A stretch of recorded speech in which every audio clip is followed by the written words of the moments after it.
अंशु मलिक महिलाओं की 57 kilogram weight category में गोल्ड मेडल का दावा पेश करने वाली हैं। सेमीफाइनल में टेक्निकल सुपीरियोरिटी से जीती, उससे पहले क्वार्टर फाइनल में टेक्निकल सुपीरियोरिटी से जीती। राउंड ऑफ 16 में इनको बाय मिल गया। भारत की युवा चैंपियन अंशु मलिक 3 मिनट के 2 राउंड। क्या रेसलिंग का, क्या कॉमनवेल्थ गेम्स 2022 में रेसलिंग का पहला गोल्ड अंशु दिलवाएंगी? मेडल तो 4 कंफर्म हो चुके हैं कम से कम, लेकिन पहले गोल्ड की आशा है। और एडुर कुरोए बहुत मजबूत प्रतिपक्षी हैं, पर अंशु मलिक की हालिया फॉर्म बहुत ही बढ़िया है। बहुत ही अच्छी पोजीशन बनाई हुई है अंशु मलिक ने। बगल में हाथ दिया हुआ है, कहीं मौका नहीं दे रही है, पुश कर रही है। और ओडुनोयो चाह रही है कि पहले 3 मिनट तक मैं खेल लूं, क्योंकि स्टेमिना कम है। एक बार लेग अटैक किया, दो अंक गंवाने पड़े भारतीय पहलवान को। टेक डाउन कर दिया है एडुर कुरोए ने, और उसके बाद अंशु का डिफेंस अच्छा, क्योंकि एक बार जब आप टेक डाउन कर दें अपने विरोधी को, फिर बहुत सारे मूव्स लगाने की पोजीशन में आप आ सकते हैं। लेकिन 2 पॉइंट की लीड, और कृपा शंकर जी के सामने रखा हुआ 2 किलो पनीर कब साफ हो जाए पता नहीं चलता। रेसलिंग खेल ऐसा है, एक दाव अगर आपका सही पड़ गया तो आप तुरंत वापस आ सकते हैं। आपने तो 8-0 9-0 डाउन होने के बावजूद पहलवानों को जीतते देखा होगा पिनफॉल से। बिल्कुल, कुश्ती में कुछ भी संभव हो सकता है। और अभी हालांकि दिल्ली बहुत दूर है, 2-0 एक बहुत बड़ी बढ़त नहीं है अंशु मलिक के सामने। एक दूसरे के उंगलियों को पकड़ के उन्हें ट्विस्ट नहीं करना है। रेसलिंग है ये, वो WWE वाली रेसलिंग नहीं है जो आप सोनी पे देखते हैं, जहां आप इंजर कर सकते हैं। यहां विरोधी को चोट नहीं पहुंचानी है, मूव लगाने हैं, और उन मूव्स के आपको पॉइंट मिलते हैं। टेक डाउन अभी एडुर कुरोए ने किया था। जब आप अपने विरोधी को फेस के बल पे जमीन पे लिटा दें, आपकी उन विरोधी के कम से कम 5 में से 3 लिम्ब जमीन पर हो और आपका कोई मेजर लिम्ब उसके हाथ में ना हो, तो 2 पॉइंट मिलते हैं, जो ओडुनायो ने अभी तक ले लिए हैं। बिल्कुल, और ओडुनायो लेग अटैक बहुत अच्छा करती है। अंशु मलिक को आगे भी उसका ध्यान रखना पड़ेगा, पांव को बचाते हुए अटैकिंग पोजीशन में लगातार पुल पुश करना पड़ेगा, उसको थकाना होगा, छकाना होगा, तभी ओडुनायो रेंज में आएगी और पकड़ने देगी। नहीं तो बहुत मुश्किल होगा इस लेवल के पहलवान को पकड़ना, क्योंकि वो समय पास कर रही है, मौका देखते ही चपलता से पैरों में घुस जाएगी। तो उस बात का भी अंशु को ध्यान रखना पड़ेगा।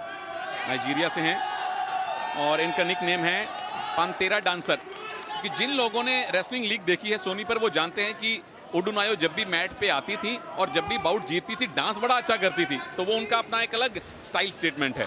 बिल्कुल, गाते हुए आती है और गाते हुए जाती है, लेकिन इस बार गाते हुए नहीं दिखी, क्योंकि उनको पता है मुकाबला भारत से है। इस बार रेफरी ने साफ हिदायत दे दी भारतीय पहलवान को, आप फिंगर नहीं मरोड़ सकते हैं। अगर दोबारा ऐसी हरकत करी तो कॉशन और 1 पॉइंट विपक्षी को दिया जाएगा। पहले वार्निंग मिलती है वर्बल, अगर दोबारा से नौबत आई तो कॉशन, जिसका 1 पॉइंट जैसा कृपा जी ने बताया विरोधी को मिल जाता है। पहला राउंड समाप्त होने वाला है। वार्निंग्स और लेग अटैक फिर से है, और अब तक टेक डाउन हुआ नहीं है।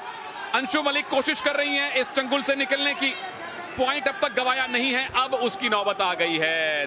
टेक डाउन हो गया, 2 पॉइंट, और 4-0 से एडी कुरोए फिलहाल आगे हैं। अटैक, जहां पर डबल लेग अटैक किया, टेक डाउन किया, 2 अंक लिए, और वहां पे बचाव किया अंशु ने कि आगे इसके आगे पॉइंट ना बने। और ये दूसरा अटैक, जहां टेक डाउन करने के बाद फिर 2 अंक हैं, लेकिन आउट एंड आउट अग्रेसिव वो नहीं खेली हैं। संतुलित गेम खेला है, जब मौके मिले 2 लेग अटैक किए, दोनों से 2-2 पॉइंट ले लिए, यानी कि कंट्रोल्ड अग्रेशन एडी कुरोए ने दिखाया है। अंशु मलिक ने अब तक एक भी अग्रेसिव मूव नहीं दिखाया है। 3 मिनट बाकी हैं, और 3 मिनट रेसलिंग में एक बहुत बड़ा समय होता है वापसी करने के लिए। एक मूव आपका सही पड़ गया तो जीत सकते हैं। तो तनेजा भाई ये कह सकते हैं न्यू रेसलर पे अनुभव भारी पड़ रहा है। बिल्कुल, प्रतिभा पर अनुभव भारी पड़ रहा है। हालांकि प्रतिभा उधर भी है, ओडू कुरोए के पास बहुत दिग्गज पहलवानों में इनकी गिनती होती है, और नाइजीरिया से बहुत अच्छे रेसलर निकल कर आते हैं। फिलहाल तो सिर से सिर भिड़े हुए ओडुनायो कोई अवसर नहीं दे रही अंशु को नीचे आके अटैक करने का। और अगर ऐसे ही स्थिति चलती रही तो शायद किसी को पैसिव डिक्लेयर किया जाए।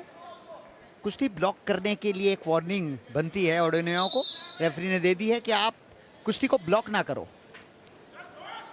ब्लॉक करना यानी हाथों को पकड़ के कुश्ती को रोकना।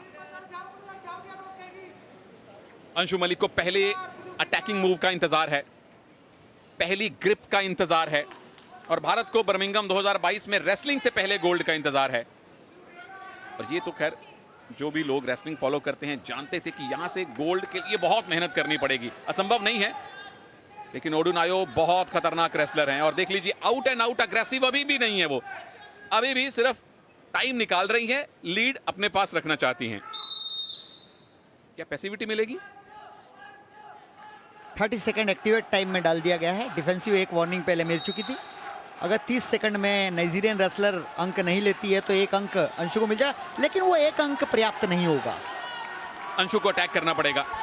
ओडोनायो ज्यादा से ज्यादा 1 पॉइंट लूज करेंगी अगर बचे हुए 18 सेकंड में उनको अंक ना मिला।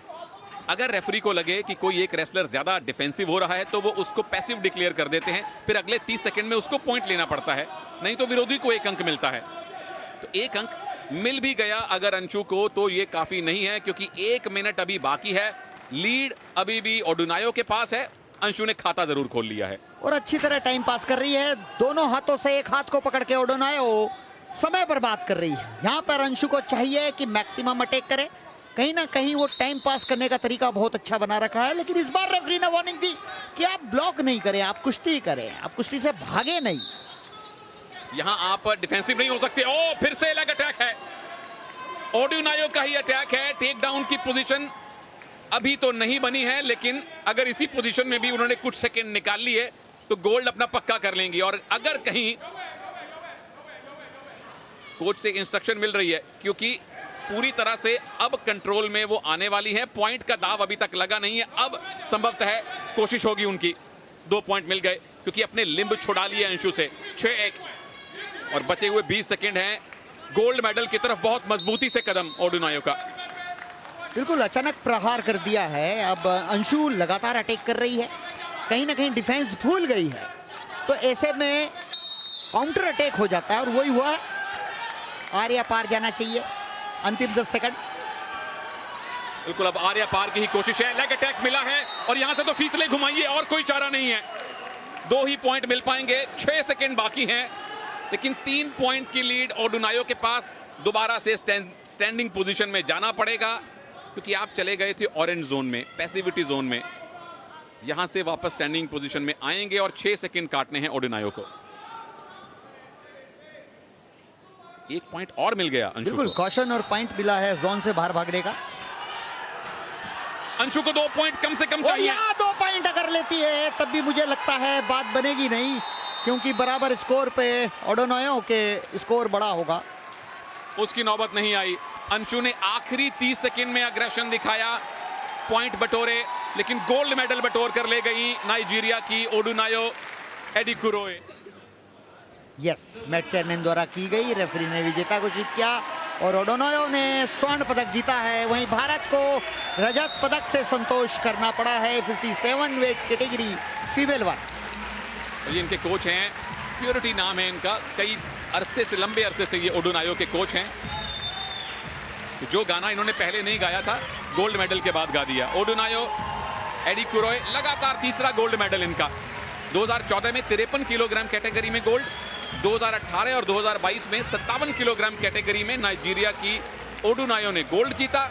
और भारत के लिए पहला कॉमनवेल्थ गेम्स खेल रही अंशु मलिक ने सिल्वर मेडल जीता। बिल्कुल, ओडोनायो ने 2014 में भारतीय महिला पहलवान ललिता शेरावत को हराया था।